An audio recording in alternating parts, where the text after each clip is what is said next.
अस्सलाम वालेकुम students. Last video lecture में मैंने मोल्स से रिलेटेड बात स्टार्ट की थी एंड देन फिर वो लेक्चर हमारा कंटिन्यू नहीं हो पाया था। तो मैं उसी टॉपिक को एक दफ़ा दोबारा री एक्सप्लेन करके और उससे फर्दर एसोसिएटेड चीज़ों को मैं आपको बताता हूँ। देखें, मोल्स का जो कॉन्सेप्ट है वो काफ़ी एक्सटेंसिव टॉपिक है, यानी उसमें हम लोग जस्ट मास इन ग्राम्स को नहीं देखते बल्कि हम उस चीज़ को एवोगैड्रो से भी एसोसिएट करते हैं, फिर वॉल्यूम एट एसटीपी से भी एसोसिएट करते हैं और इसी तरह फिर number of particles, number of items वगैरह भी निकालना सीखते हैं। तो मैं एक दफ़ा आपको री एक्सप्लेन करता हूँ उस टॉपिक को एंड देन फिर उससे रिलेटेड जितनी भी चीज़ें हैं उनको मैं कंटिन्यू करता हूँ। तो देखो, मैंने क्या बताया था, देखो बहुत आसान सी बात है। मैंने कहा था कि यूजुअली एटॉमिक मास को या मॉलिक्यूलर मास को या फार्मूला मास को, ठीक है, एटॉमिक मास को या मॉलिक्यूलर मास को या फार्मूला मास को हम यूजुअली किस में एक्सप्रेस किया करते थे? AMU में, ठीक है, AMU। And what is AMU? Atomic mass unit. अच्छा, अब अगर आप, मैंने ये बताया था कि अगर आप 1 AMU को इक्वल करें kg में तो वो इक्वल होता है 1.67 एक्सपोनेंट माइनस 27 kg के, ठीक है। यानी अगर आप AMU की इक्विवेलेंस kg में देखें तो ये एक बहुत स्मॉल वैल्यू आ रही है, ठीक है। तो अब क्या हो गया कि साइंटिफिक दुनिया में और साइंटिस्ट के दरमियान एक कन्फ्यूजन सी आ गई कि यार अगर हम कंटिन्यूसली पार्टिकल्स के मासेस को, यानी एटम के मास को, मॉलिक्यूल के मास को या फार्मूला मास को हम AMU में एक्सप्रेस करें, और AMU चूँकि एक ऐसा यूनिट है जो कि इंसानी ज़िंदगी में एग्जिस्ट नहीं कर सकता या किसी इंसान को समझाया नहीं जा सकता, तो एक कंटिन्यूस कन्फ्यूजन स्टार्ट हो जाएगी। तो साइंटिस्ट ने सोचा कि कोई ऐसा यूनिट निकाला जाए जो कि हर इंसानी जहन समझ सके, और वो एक यूनिट क्या है बेटा? ग्राम। तो आइंदा से अब वो क्या कह रहे हैं कि आप किसी भी पार्टिकल के मास को, किसी भी पार्टिकल के मास को, पार्टिकल्स मास, और जब मैं बात करता हूँ पार्टिकल्स की तो इसका मतलब क्या होता है बच्चों? एटम्स इसमें आ जाते हैं, इसमें मॉलिक्यूल्स आ जाते हैं, इसमें आयन्स आ जाते हैं, ये तमाम की तमाम चीज़ें इस पार्टिकल्स के वर्ड में आ जाती हैं, राइट। तो हमने क्या फ़ैसला किया, यानी साइंटिस्ट ने, कि बजाय पार्टिकल्स के मास को AMU में एक्सप्रेस करने के बजाय, ताकि कन्फ्यूजन क्रिएट होती रहे, ऐसे नहीं, उन्होंने क्या कहा कि एक ऐसा यूनिट निकाला जाए जो कि बहुत ईजी हो और एक लेमैन भी समझ सकता है, एक आम इंसान समझ सकता है, और वो यूनिट क्या है बेटा? ग्राम। तो साइंटिस्ट क्या कह रहे हैं कि किसी भी पार्टिकल के मास को अगर AMU के बजाय एक्सप्रेस कर दिया जाए किसमें बेटा? ग्राम्स में, तो वो चीज़ हमारे पास क्या बन जाती है? मोल। क्या बन जाती है बच्चों? तो मोल। अब what is the concept of mole here? The concept of mole is कि आपने किसी भी पार्टिकल के मास को किस में एक्सप्रेस करना है बेटा? ग्राम्स में, और फिर आप उस चीज़ को क्या कहेंगे? मोल्स कहेंगे, ठीक है। अच्छा, मैं आपको एक सादी सी एग्जांपल देता हूँ। फॉर एग्जांपल, मैंने आपसे कहा कि 1/12 AMU ऑफ कार्बन, ठीक है, 12 AMU ऑफ कार्बन। कार्बन के एक एटम जिसका मास हमने क्या लिखा? 12 AMU। इसका मतलब क्या है? We are talking about 1 atom of carbon. हम कितना एटम की बात कर रहे हैं? कार्बन के एक एटम की बात कर रहे हैं। देखो, एटॉमिक मास, मॉलिक्यूलर मास या फार्मूला मास, जब उसको AMU में लिखा जा रहा होगा तो आप एक यूनिट क्वांटिटी की बात कर रहे होगे। मिसाल के तौर पे मैंने कहा 12 AMU ऑफ कार्बन, तो इसका मतलब क्या है? एक एटम है कार्बन का। मैं कहूँ आपके पास 18 AMU of H2O। H2O is a combination of atom, so this is not an atom, this is a molecule। तो जब मैं कह रहा हूँ ना 18 AMU ऑफ H2O, तो इसका मतलब है 1 molecule of H2O। हम बात किसकी कर रहे हैं? H2O के एक मॉलिक्यूल की बात कर रहे हैं। ये उस वक्त होते हैं जब आप चीज़ों के मासेस को किस में एक्सप्रेस कर रहे हो? तो AMU में। लेकिन जब मैं AMU हटाकर किसी भी चीज़ के मास को किस में एक्सप्रेस कर दूं? ग्राम में, तो वो चीज़ मेरे पास क्या बन जाती है? मोल। अच्छा, अब देखो ज़रा, मैं यहाँ पे लिखता हूँ बच्चों 12 ग्राम ऑफ कार्बन, तो इसका मतलब है 1 मोल ऑफ कार्बन, ठीक है। अब ये चीज़ क्या बन गई? एक एटम से उठ के किस में आ गई? मोल। अच्छा, अब सवाल ये कि सर इसमें एक एटम है, तो एक मोल में कितने एटम होंगे, अभी मैं उस पर आ रहा हूँ आहिस्ता आहिस्ता। तो किसी भी चीज़ के मास को अगर आप ग्राम में एक्सप्रेस कर दे तो वो आपके पास क्या बन जाता है, मोल बन जाता है। इसी तरह अब मैं आपसे कहूँ 18 ग्राम ऑफ H2O, तो ये बन जाएगा आपके पास 1 मोल ऑफ H2O, ठीक है। अच्छा अब देखो, अगर मैं आपसे कहूँ कि कार्बन के एक एटम का मास, कार्बन के एक एटम का मास कितना है, तो आप क्या बोलेंगे 12 AMU। सो 12 AMU बेसिकली क्या है, एटॉमिक मास है, ठीक है।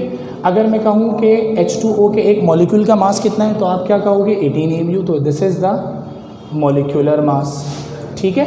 अच्छा अब मैं आपसे कहूँ कि कार्बन के एक मोल का मास कितना है, तो आप कहेंगे सर एक मोल का मास कितना है, 12 ग्राम। तो अगर जब आप AMU हटा के ग्राम लिख देते हैं तो वो चीज़ एटॉमिक मास से हटकर क्या बन जाती है, molar mass. So this is the molar mass of carbon. ये किसका मोलर मास है, कार्बन का। इसी तरह जब मैंने AMU हटा दिया तो ये मॉलिक्यूलर मास से हट के क्या बन गया, molar mass of H2O, molar mass of H2O, ठीक है। तो ये चीज़ हो गई मोल्स से रिलेटेड। तो यानी मोल्स क्या है, सिंपल, किसी भी चीज़ की मास को आप किस में एक्सप्रेस कर दें, ग्राम में। अच्छा अब एक बात यहाँ तक हो गई। अब एक साइंटिस्ट है जिसका नाम है एवोगैड्रो। एवोगैड्रो ने अपनी एक अजम्पशन पेश की, ठीक है, और वो अपनी अजम्पशन को जाके एसोसिएट किससे करता है, मोल्स से, ठीक है। अब वो क्या कहता है, वो ज़रा सुने वो क्या कह रहा है। वो कह रहा है कि किसी भी सब्सटेंस के एक मोल में, किसी भी सब्सटेंस के एक मोल में कितने नंबर ऑफ पार्टिकल्स होंगे, 6.02 एक्सपोनेंट 23। यानी हम यहाँ पे कह देते हैं कि हम अपने इस मोल के कॉन्सेप्ट को एसोसिएट कर रहे हैं किससे, Na से। What is Na? This is Avogadro's number, this is Avogadro's number. और एवोगैड्रो नंबर क्या कह रहा है कि 1 mole of any substance, 1 mole of any substance contain 6.02 exponent 23 particles, 6.02 exponent 23 particles. अब देखो ज़रा क्या कहानी हो गई। जब कभी भी आप AMU के बजाय किसी भी चीज़ के मास को किस में एक्सप्रेस करोगे, ग्राम में, किसी भी चीज़ के मास को किस में एक्सप्रेस करोगे, ग्राम में, तो वो क्या बन जाएगा, मोल बन जाएगा। यानी मास इन ग्राम्स क्या बन जाएगा, मोल। और जब कभी भी आप मोल की बात करोगे आप उस चीज़ को किससे एसोसिएट करने जा रहे हो, बेटा एवोगैड्रो नंबर से। अब मैं ज़रा इसको फर्दर एक्सप्लेन करता हूँ, और से सुनना। हमने लिखा 12 AMU ऑफ कार्बन, इसका मतलब क्या है, 1 एटम ऑफ कार्बन। क्योंकि जब कभी भी आप किसी भी चीज़ के मास को AMU में एक्सप्रेस करोगे आप यूनिट क्वांटिटी की बात कर रहे होंगे। अब मैंने AMU हटा के किस में लिखा, 12 ग्राम ऑफ कार्बन, तो ये बन गया 1 मोल ऑफ कार्बन। अब आपसे कोई पूछ ले कि सर जब AMU में लिखा था तो क्वांटिटी ऑफ कार्बन एटम कितनी थी, 1। जब आप इसको ग्राम में लिख रहे हैं तो आप कह रहे हैं मोल, और आपने क्या कहा कि जब कभी भी किसी सब्सटेंस के मोल की बात की जाएगी तो वहाँ पे कौन सा नंबर आ जाएगा, एवोगैड्रो। तो जल्दी से फटाफट बताओ, 12 ग्राम ऑफ कार्बन बराबर है 1 मोल ऑफ कार्बन के, और कितने नंबर ऑफ पार्टिकल्स होंगे, 6.02 एक्सपोनेंट 23 एटम्स आ जाएंगे इसमें, ठीक है। तो हमने क्या किया, हमने अपने जहन में एक थीम बनानी है कि जब कभी भी किसी भी चीज़ के मास को हम किस में एक्सप्रेस करेंगे, ग्राम में, तो उसका मतलब क्या होगा, मोल। और फिर मोल के बाद हम उसको किससे एसोसिएट कर देंगे, एवोगैड्रो नंबर से। तो मैंने आपके सामने ये तीनों एग्जाम्पल लिखे, देखिए this is a mass in gram, carbon के एटम को आपने किस में एक्सप्रेस कर दिया, ग्राम में। सो दिस कैन बी मोल, ये मोल बन गया। और जब मोल बन गया तो मोल को हमने किससे एसोसिएट कर दिया, पार्टिकल्स के रिस्पेक्ट से, एवोगैड्रो नंबर से। For example let's take an example of a molecule. मैं कहता हूँ कि 18 AMU ऑफ H2O। जब बार बार मैं कह रहा हूँ, जब कभी भी किसी चीज़ के मास को AMU में एक्सप्रेस करोगे then you are talking about for 1 quantity, एक चीज़ की बात कर रहे हैं। 18 AMU of H2O, this means this is 1 molecule of H2O, right. Now I am going to change this AMU with gram, तो 18 ग्राम ऑफ H2O। जल्दी से देखो, जब कभी भी किसी चीज़ के मास को ग्राम में एक्सप्रेस किया जाएगा क्या आ जाएगा, मोल आ जाएगा। तो ये हो गया 1 मोल ऑफ H2O। शाबाश। जब कभी भी मोल जाएगा तो उसके साथ कौन आ जाएगा, एवोगैड्रो आ जाएगा। तो जल्दी से बताओ इसकी नेचर क्या है H2O की, दिस इज एन एटम और molecule, this is a molecule. Like मैंने आपको 3 डेफिनेशन मॉलिक्यूल की बताई थी, उसमें से ये एक पहली डेफिनेशन आ रही है, it's a combination of atom, तो दिस इज मॉलिक्यूल। तो जल्दी से बताओ अब क्या होगा, 1 मोल ऑफ H2O कितने नंबर ऑफ मॉलिक्यूल्स होंगे, 6.02 एक्सपोनेंट 23 मॉलिक्यूल्स आ जाएंगे। ठीक है, तो एक थीम आपने अपने जहन में बना ली। अच्छा, अब यहाँ तक बात हो गई। आइंदा से अब मैं एक और एग्जांपल देता हूँ, उससे ज़रिए फिर फर्दर क्लियर करूँगा। अब एक लास्ट चीज़ और है, वो ज़रा गौर से सुनना। मास इन ग्राम्स आएगा, मोल आएगा। अच्छा, मैंने आपको ये भी बता दिया कि मोल को लाने का मकसद क्या था, ये बात हमने पहले कर ली। मास इन ग्राम्स आएगा, फिर मोल आएगा, मोल के बाद एवोगैड्रो आएगा। मैंने ये तीनों एग्जाम्पल यहाँ तक दे दिए। अब सुनना गौर से, अगर हम बात करते हैं किसी गैशियस मॉलिक्यूल की, for example let's talk about CO2, let's talk about CH4, these are the gases, और हम उसके 1 मोल की बात कर रहे हैं, तो अब बात सुनना गौर से।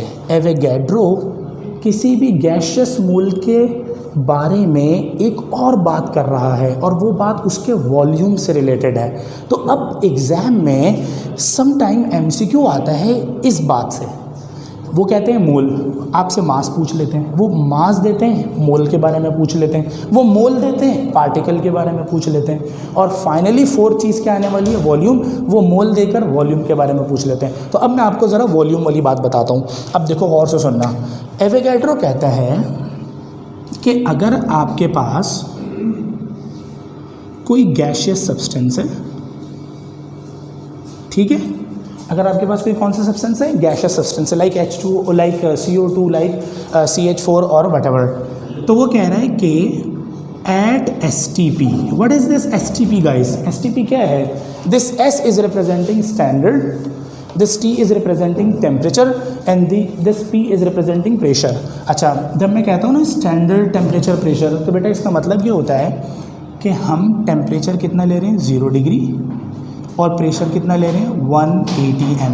What is this ATM, this is a unit of pressure. ठीक है, इस यूनिट के बारे में फर्दर बात करेंगे चैप्टर नंबर 2 में, और भी बहुत सारे यूनिट हैं, टॉर है, न्यूटन अपॉन मीटर स्क्वायर है, पास्कल्स है, बार है, इसी तरह और भी यूनिट है हमारे पास। हाँ, एक LBS पाउंड्स पर इंच स्क्वायर है, वो सारे यूनिट है। तो जब कभी भी हम बात करते हैं STP पर, तो STP का मतलब क्या है बेटा, टेम्परेचर कितना है, 0 डिग्री, प्रेशर कितना है, 1 atm। तो अब गौर से सुनना, एवोगैड्रो क्या कह रहा है, जब आप किसी गैशियस सब्सटेंस के 1 मोल की बात करते हैं, तो उस गैशियस सब्सटेंस का 1 मोल स्टैंडर्ड टेम्परेचर प्रेशर पर एक स्पेसिफिक वैल्यू ऑफ वॉल्यूम रखता है, और वो वॉल्यूम क्या होता है, 1 mole of a gaseous substance, 1 mole of a gaseous substance occupies 22.4 dm³ at STP। STP पर गैशियस सब्सटेंस का 1 मोल कितना वॉल्यूम ऑक्यूपाई करता है, 22.4 dm³। What is this dm³, this is also unit of volume. अच्छा, अब फर्दर यूनिट्स में हम बात कर लेंगे, तो अब ज़रा सुनना गौर से। हमने एक चेन बना दी, एक पूरी थीम बना दी आपके जहन में। क्या, जब कभी भी किसी पार्टिकल के मास को ग्राम में लिखा जाएगा तो आपके जहन में आएगा मोल, और जब कभी भी आपके जहन में मोल आएगा तो आप उस मोल को एसोसिएट करोगे एवोगैड्रो नंबर से। और अगर वो गैशियस सब्सटेंस हुआ तो एक इजाफी बात आपसे वो पूछ सकता है कि उस गैशियस सब्सटेंस का स्टैंडर्ड टेम्परेचर प्रेशर पे वॉल्यूम क्या होगा। Now all of these 4 things are interconnected with each other. They gonna ask one thing, आपको एग्जाम में वो मोल देगा, आपसे मास पूछ लेगा, आपको मास देगा, मोल पूछ लेगा, आपको मोल देगा, एवोगैड्रो पूछ लेगा, और समटाइम एवोगैड्रो देके वॉल्यूम पूछ लेगा। अब देखो, मैं आपको एक पूरी प्रॉपर एग्जाम्पल करवाता हूँ इस पूरी चेन पर बेस करती हुई। मैंने आपको यहाँ तक, या 3 स्टेप तक तो एग्जाम्पल करा दी। देख लो ज़रा, मास इन ग्राम, H2O का मास इन ग्राम, क्या आ गया, मोल आ गया, मोल के बाद क्या आ गया, एवोगैड्रो पार्टिकल्स आ गए। अब मैं तुम्हें एक गैशियस सब्सटेंस की एग्जांपल देता हूँ जिसमें मैं तुम्हें वॉल्यूम से भी एसोसिएट करके बताऊँगा, राइट। तो आप इसको ज़रा नोट करें। और मैं बार बार कह रहा हूँ कि देखो बहुत ज़्यादा कन्फ्यूजन मोल के कॉन्सेप्ट में होती है बच्चों को, मतलब एक्सप्लेन ही नहीं कर पाते, मोल के कॉन्सेप्ट का एवोल्यूशन नहीं बता पाते, मोल के कॉन्सेप्ट को फर्दर बता नहीं पाते। ठीक है, तो ज़रा आप इसको नोट करो। मैं आपको एक और एग्जाम्पल देता हूँ, ये पूरी एग्जाम्पल होगी जो आपको यहाँ से उठाकर कहाँ तक लेके जाएगी, वॉल्यूम तक लेके जाएगी। ठीक है बच्चों,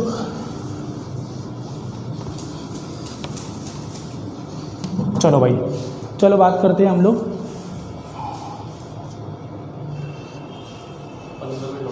पॉज करो, चलो भाई, तो अब हम बात करते हैं ऐसी एग्जाम्पल की जिसमें मैं चारों कनेक्शन मिला रहा हूँ। ज़रा और से सुनना। देखो भाई, बात करते हैं हम लोग CO2 की। सही, CO2 carbon dioxide is a gas, right. Now मैंने आपको एटॉमिक मासेस लास्ट वीडियो में लिखवाए थे। कार्बन का एटम 12, ऑक्सीजन का 16 AMU, राइट। अच्छा, CO2 एक कार्बन 2 ऑक्सीजन, टोटल का मास, कार्बन का मास 12, ऑक्सीजन का मास 16 मल्टीप्लाई बाई 2 32, 32 प्लस 12 44। नाउ मैं क्या कहता हूँ, AMU के पहले सवाल को देखते हैं, फिर उसको ग्राम में लेकर आते हैं, फिर उसको वॉल्यूम तक लेके जाते हैं। मैं कहता हूँ 44 AMU ऑफ CO2। मैंने जब भी AMU की बात की है, मैंने आपसे क्या कहा है, जब कभी भी किसी सब्सटेंस के मास को AMU में लिख रहे होगे, यूनिट क्वांटिटी की बात कर रहे होगे। 44 AMU ऑफ CO2 का मतलब कितने मॉलिक्यूल हैं, 1 मॉलिक्यूल ऑफ CO2, इसका मतलब एक मॉलिक्यूल है बस। Right now we are talking about for one thing, right. अच्छा, अब बच्चों इस चीज़ का शऊर आपको होना चाहिए कि CO2 एक मॉलिक्यूल है, और अगर O2 हटा दिया जाए और सिर्फ C लिखा जाए तो ये एक एटम है।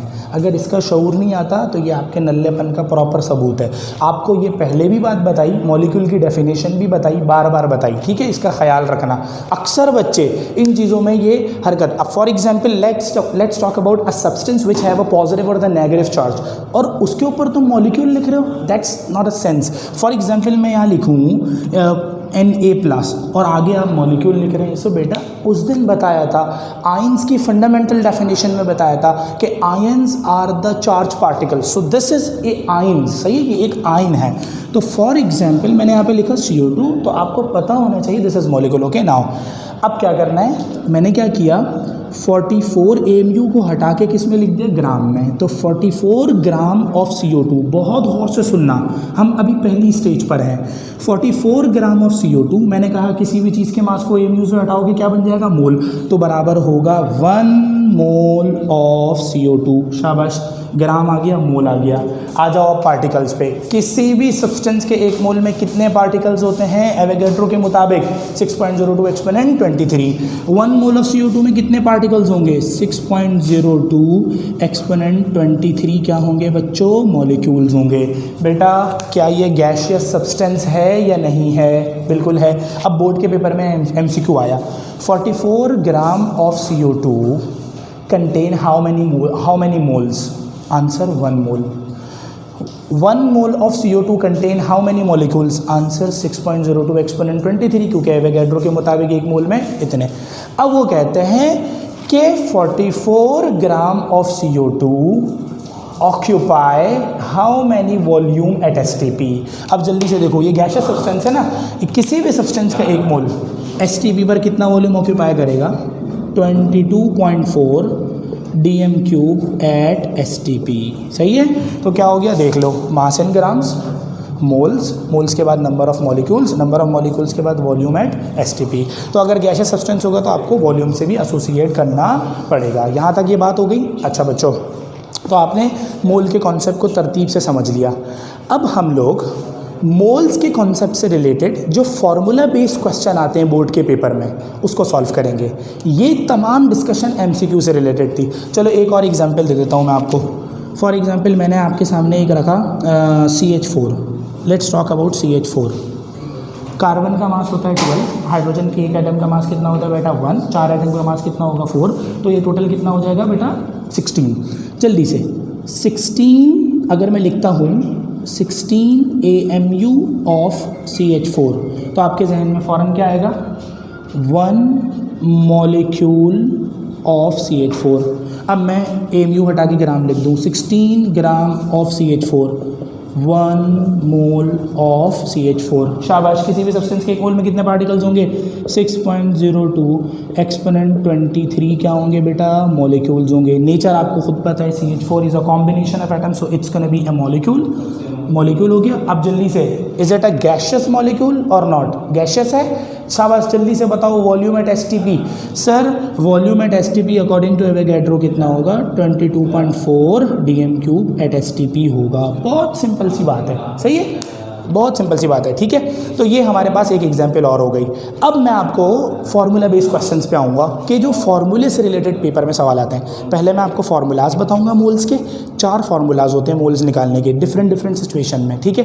फिर उनके बाद उनसे रिलेटेड जो बोर्ड के पेपर में क्वेश्चंस आए हुए हैं वो सॉल्व कराऊंगा, ताकि आपका पूरा का पूरा मोल का कॉन्सेप्ट कवर हो जाए। एंड देन फिर हम मोलिकुलर मास और एम्पेरिकल मास पे आएंगे, एम्पेरिकल फार्मूला पे आएंगे, मोलिकुलर फार्मूला पे आएंगे और उनकी एग्जाम्पल्स को सॉल्व करेंगे। Thank you.